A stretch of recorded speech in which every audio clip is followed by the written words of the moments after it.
শিবিরের বিষয়ে এখানে বলা হয়েছে। আমরা যেটি দায়িত্বহীনভাবে বলতে চাই, গতকাল শিবিরের সাধারণ সম্পাদক গণমাধ্যমে বলেছেন তারা প্রতিদিন ইফতারে 3 লক্ষ টাকা করে ব্যয় করছেন। যদি প্রতিদিন 3 লক্ষ টাকা করে ব্যয় করা হয়, তাহলে এই পবিত্র রমজানে প্রায় 90 লক্ষ টাকা তারা ব্যয় করছেন। আমরা আপনাদের মাধ্যমে তাদের কাছে জানতে চাই, এই 90 লক্ষ টাকা একটি সাধারণ শিক্ষার্থীদের সাধারণ সংগঠন হিসাবে তারা কিভাবে উপার্জন করছেন বা তাদের অর্থায়নের উৎস কিভাবে আসছে সেটিও আমরা জানতে চাই।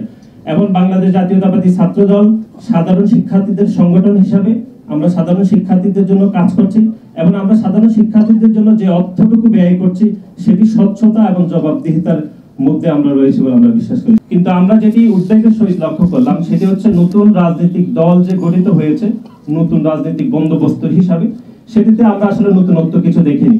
বিশেষ করে আমরা নেতৃত্ব নির্বাচনে খুবই সিলেক্টিভ বিষয় দেখেছি।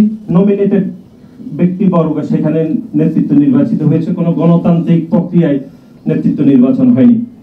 এখন একই সাথে তারা রাষ্ট্র ক্ষমতায় গেলে তাদের ফরেন পলিসি কি হবে, তাদের অর্থনৈতিক বিষয় পরিকল্পনার বিষয়ে কোনো সুনির্দিষ্ট তথ্য আমরা জানতে পারিনি।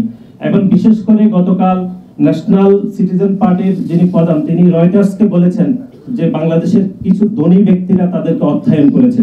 আমরা এখানে ওনার কাছে জানতে চাই, তাদেরকে যে অর্থায়ন করেছে ধনী ব্যক্তিরা, সেই অর্থায়নের বিপরীতে তারা কি ধরনের কমিটমেন্ট তাদের কাছে নিয়েছিল সেটি আমরা বাংলাদেশ জাতীয়তাবাদী ছাত্রদল জানতে চাই।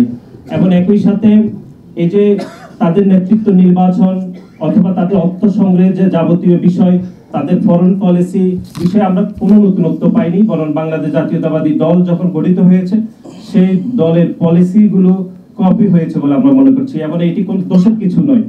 সুতরাং সার্বিক বিষয়ে নতুন যে দল গঠিত হয়েছে সেটা নতুন রাজনৈতিক বন্দোবস্ত হয়নি। একই সাথে আমাদের কাছে মনে হচ্ছে এটি আদিম রাজনৈতিক বন্দোবস্ত হয়েছে বলে আমরা মনে করছি।